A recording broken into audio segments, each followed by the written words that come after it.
Special tax Tamil நேயர்களுக்கு வணக்கம். நான் உங்கள் வினோத் சுப்ரமணி. உங்க எல்லாருக்குமே 2026 தமிழ் புத்தாண்டு வாழ்த்துக்கள். ஸோ இன்றைய தமிழ் புத்தாண்டு பலன்களை முழுமையா நம்மளுக்கு சொல்றதுக்காக மதுரை அஸ்ட்ராலஜர் திரு வரதராஜ பெருமாள் நம்ம கூட இருக்காரு. வணக்கம்ண்ணா. வணக்கம். எப்படி இருக்கீங்க? நல்லா இருக்கேன். நீங்க எப்படி இருக்கீங்க? நல்லா இருக்கு. நம்மளுடைய சப்ஸ்கிரைபர்ஸ் எல்லாத்துக்கும் உலகளாவிய அளவில் இருக்கிறாங்க. எல்லாத்துக்கும் நம்ம தமிழ் புத்தாண்டு வாழ்த்துக்களை நான் சொல்லிக்கிறேன். மேலும் உங்களுக்கு மிகப்பெரிய நன்றிகளையும் சொல்லிக்கிறேன். தொடர்ந்து என்னோட நிகழ்ச்சி, அதை நம்ம சேனல்ல வரக்கூடிய அனைத்து நிகழ்ச்சிகளுக்கும் மிகப்பெரிய ஆதரவு கொடுத்துட்டு இருக்கிறீங்க. ஸோ உங்க ஆதரவுல தான் இவ்வளவு தூரம் சிறப்பாக இயங்கிக்கிட்டு இருக்கோம். அது எங்களுக்கு பெரிய உந்துதலாகவும் இருந்துட்டு இருக்கு. இந்த நிகழ்ச்சியும் உங்களுக்கு கண்டிப்பான முறையில் தமிழ் புத்தாண்டு பலன்கள் நம்ம கொடுக்க போறோம். மேஷம் முதல் மீனம் வரையான 12 ராசிகளுக்கான பலன்கள் நம்ம சொல்ல போறோம். நம்மளுடைய தம்பி வினோத் சுப்ரமணியம் நம்மள்ட்ட கேள்விகள் கேட்க போறாரு. ஒவ்வொரு ராசிக்கும் எப்படி இருக்குன்றத பத்தி கேட்க போறாங்க. நான் ஒவ்வொரு ராசிக்குமான பலன்களை கொடுக்க போறேன். வாங்க நிகழ்ச்சியை பார்க்கலாம்.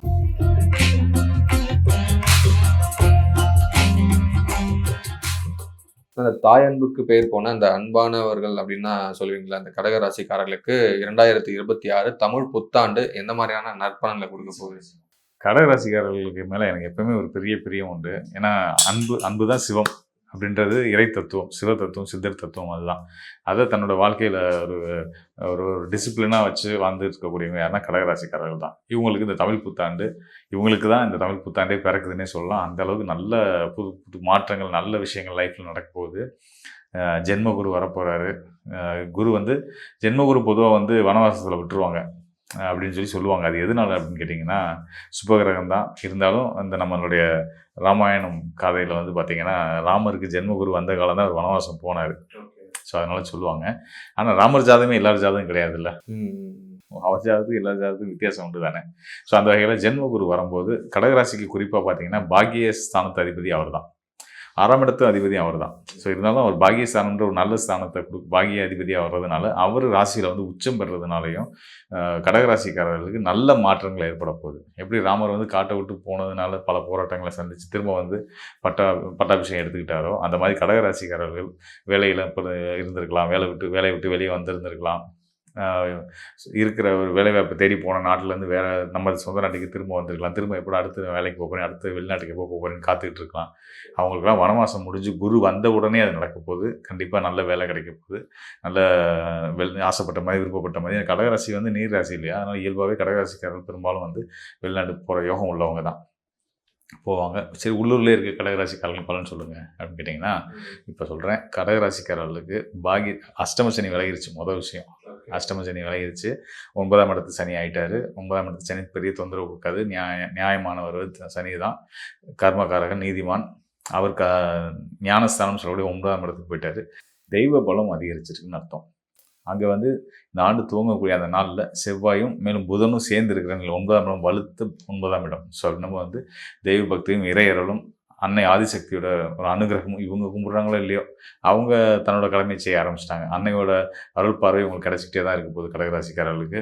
அதனால் கண்டிப்பாக கீழே விழ மாட்டாங்க. விழாமல் அவங்களை தூக்கி நிப்பாட்டுறது ஆதிசக்தியோட கையில் இருக்குது. அதனால் தைரியமாக இருக்கலாம். ஓகே, மொத்தமாக வாழ்க்கை நல்லா இருக்குது, ஸ்மூத்தாக இருக்குன்னு சொல்லிட்டீங்க.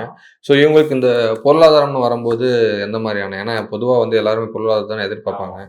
பொருளாதாரம் எந்த மாதிரினா இருக்கும்?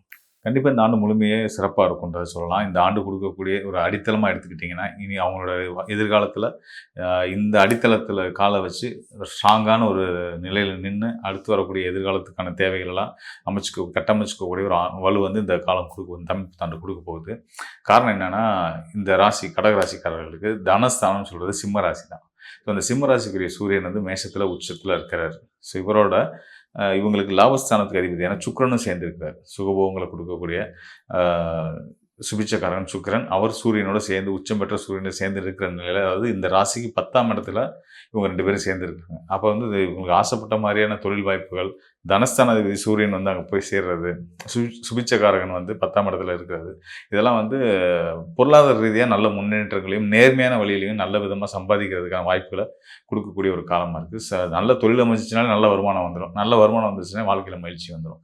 ஸோ அதனால் கவலைப்பட வேணாம். 10ஆம் இடம் நல்லா இருக்கு, தொழில் ஸ்தானம் நல்லா இருக்காது. ஸோ ஓகேண்ணா. இப்போ இவங்களுக்கு என்ன சொல்கிறது, இறை வழிபாடு அந்த மாதிரியெல்லாம் விஷயங்கள்லாம் இருக்குல்ல, அதில் எந்த மாதிரியான இறை வழிபாடு பண்ணால் இன்னும் மேலும் அவங்களுடைய வாழ்க்கையை இதுக்கு முன்னாடி நம்ம முக்கியமாக சில விஷயங்கள் சொல்ல வேண்டியது இருக்குது. அஷ்டம சனி அப்படின்னால வந்து 7ஆம் இடத்து அதிபதியும் சனி தான் கடகராசிக்கு திருமண வாழ்க்கையை கொடுக்குறவர். அவர் 8ல் மறைஞ்சு ஏனைய துன்பங்கள் சங்கடங்களை கொடுத்துட்டு இருந்தார். ஸோ அவருக்கு வந்து 9ஆம் இடத்துக்கு போயிட்டார். அப்படின்னும் போது திருமண வாழ்க்கையில் இருக்கக்கூடிய பிரச்சனை இருக்கக்கூடிய கடகராசிக்காரர்களுக்கு உங்களுடைய மன வாழ்க்கையில் பிரச்சனைகள் தீர்ந்து நிம்மதி அடைய போகிறீங்க.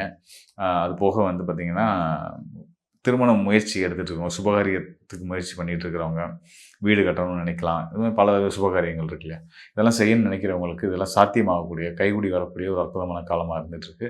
அதுக்கு முருகனுடைய அருள் பரிபூர்ணமாக துணை இருக்கும் போது அதை மாதிரி தெரிஞ்சுக்கிறோம்.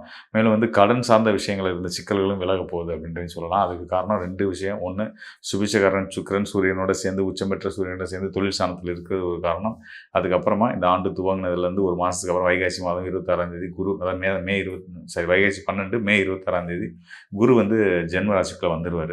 அங்கே தான் உச்சம் பெறுறாரு. இந்த குரு தான் தனகாரகன், பொருளாதாரத்தை குறிக்கிறார்.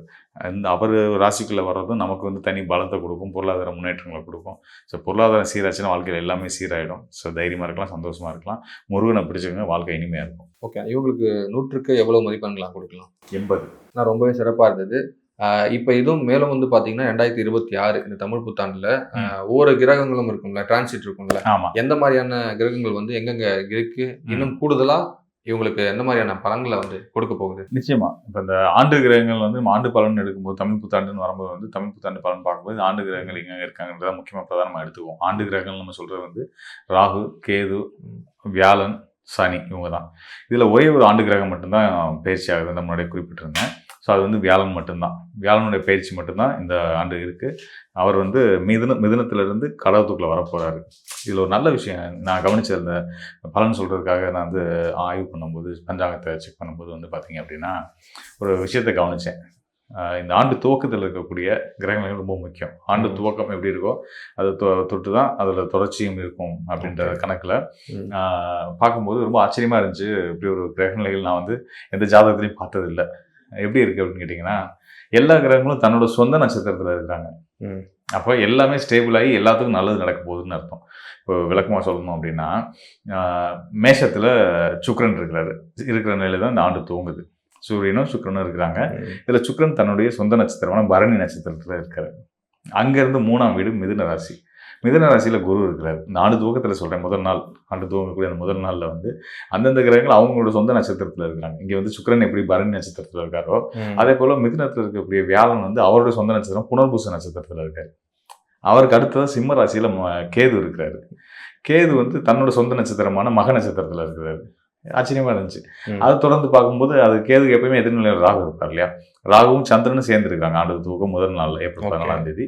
அதில் வந்து பார்த்தீங்கன்னா சந்திரனும் ராகுவும் ராகுவுடைய நட்சத்திரமான சதய நட்சத்திரத்தில் இருக்காங்க. சரி, அதுதான் அப்படி இருக்குது, அடுத்த கட்டமாக வருவோம் அப்படின்னு பார்த்தா மீன ராசியில் காலப்புருஷனுக்கு 12ஆவது வீடாக வரக்கூடிய மீன ராசியில் செவ்வாய், சனி, புதன் சேர்க்கை இருக்குது. அந்த 3 கிரகங்களுமே வந்து பார்த்தீங்கன்னா உத்திரட்டாதி நட்சத்திரம் சனியுடைய நட்சத்திரத்தில் இருக்கிறாங்க.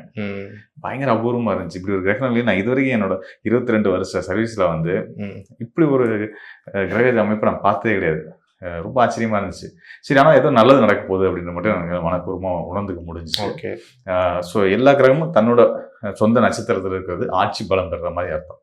அப்போ கிரகங்கள் செய்யக்கூடிய நல்ல பலன்களை கண்டிப்பான முறையில் உறுதியாக செய்வாங்க. தன்னுடைய காரகத்துவ பலன்களை கண்டிப்பான முறையில் ரொம்ப ஸ்ட்ராங்காக கொடுக்க போகிறாங்கன்னு அர்த்தம்.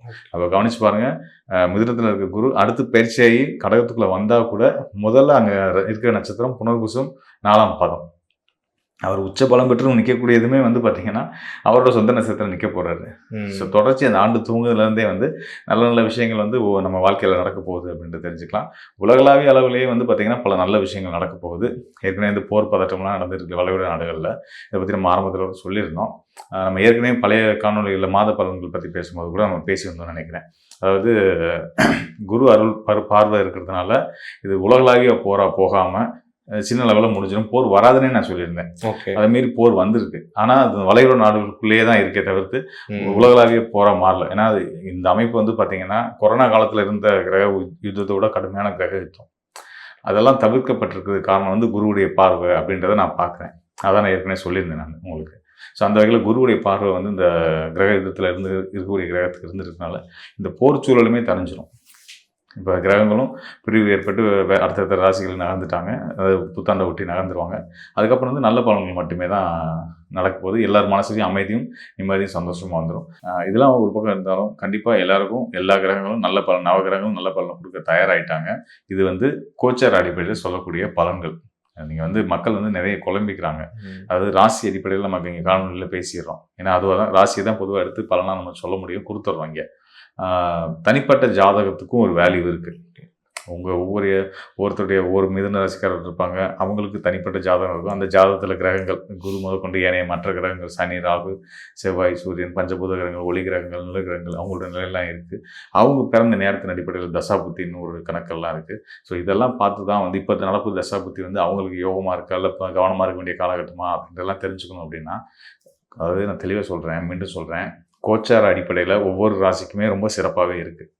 இது வந்து பொது பலன், ராசி அடிப்படையில் சொல்லப்பட்ட கோச்சார பலன். இதை தாண்டி உங்களுக்கு இன்னும் துல்லியமான பலன்கள் தேவைப்படுது, இதில் சொன்ன மாதிரி எனக்கு அந்த மாதிரி ஒன்றும் நடக்கலை, பிரச்சனையாகவே தான் இருக்குது லைஃப் அப்படின்னா கண்டிப்பான முறையில் நீங்கள் வந்து சுயஜாதக ஆய்வு எடுத்துக்கணும். அப்போ சுயஜாதகம் பார்க்கணுன்ற தேவை வரும்போது இன்னும் துல்லியமாக அடுத்த கட்ட நகர்வுகளை பற்றி தெரிஞ்சுக்கணும் போது நம்ம என்னைய தொடர்பு கொள்ளுங்கள். அதாவது நான் சொல்கிறது மக்களுக்கு சொல்கிறேன், என்னை தொடர்பு கொள்ளுங்கள். கண்டிப்பான முறையில் உங்களுக்கு நல்ல ஒரு தெளிவை ஏற்படுத்தக்கூடியது என்னுடைய கடமையாக எடுத்து உங்களுக்கு நல்ல ஒரு வழிகாட்டுதலை கொடுக்குறேன்.